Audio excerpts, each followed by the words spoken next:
Hi, so this is step 6, day 6 of the sourdough starter. So I explained yesterday we might be doing something different where we can sort of share it a little bit. So the theory is that if you decant half now and put it into another vessel and treat them both the same, rather than throwing it out, you're making another sourdough starter.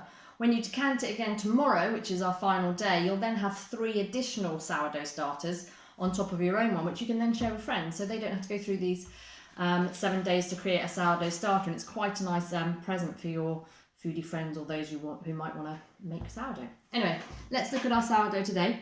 Ooh, it's still smelly. It still has this brown liquidy stuff on the top. Let me lift the so you can see inside there.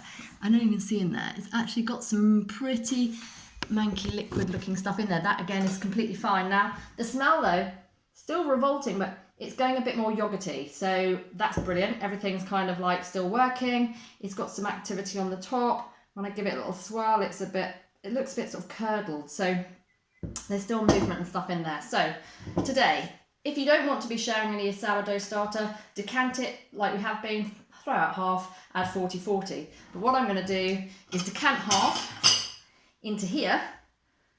I'm going to give it a bit of a mix first. Oh, it's not actually as active as I'd hoped. But if it isn't as active as you'd hoped and bubbly as you'd hoped, don't despair, just carry on. There we are, that's half. This is obviously all my guesswork. Because I use so much bread flour, I actually have decanted all my bread flour into here. So I have a great big tin of bread flour, so when I buy it, I chuck it into here. So, big one, small one. I'm back in this house, as you can see, back in the other house. So I'm running it up the side. So instead of throwing out half, I'm putting 40 in here and also 40 in here for my buddies. Right, so you've got 40-40. Then you're getting your water.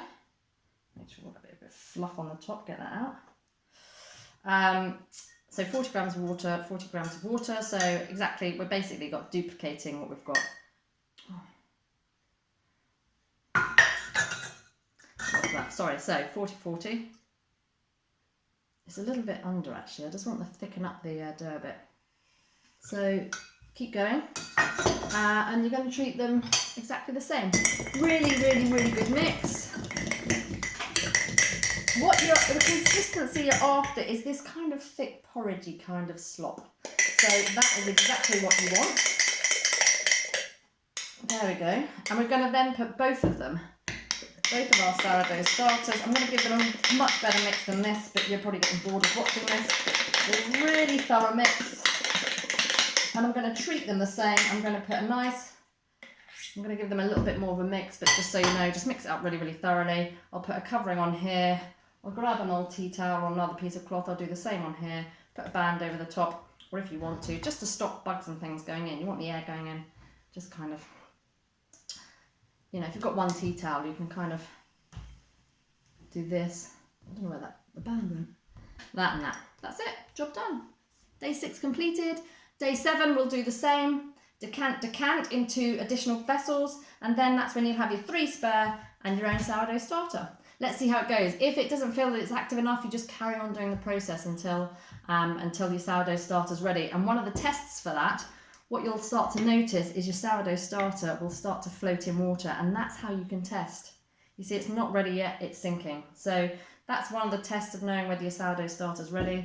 You'd actually do that after it's rested for a bit. So hopefully by tomorrow, we'll see what it's like.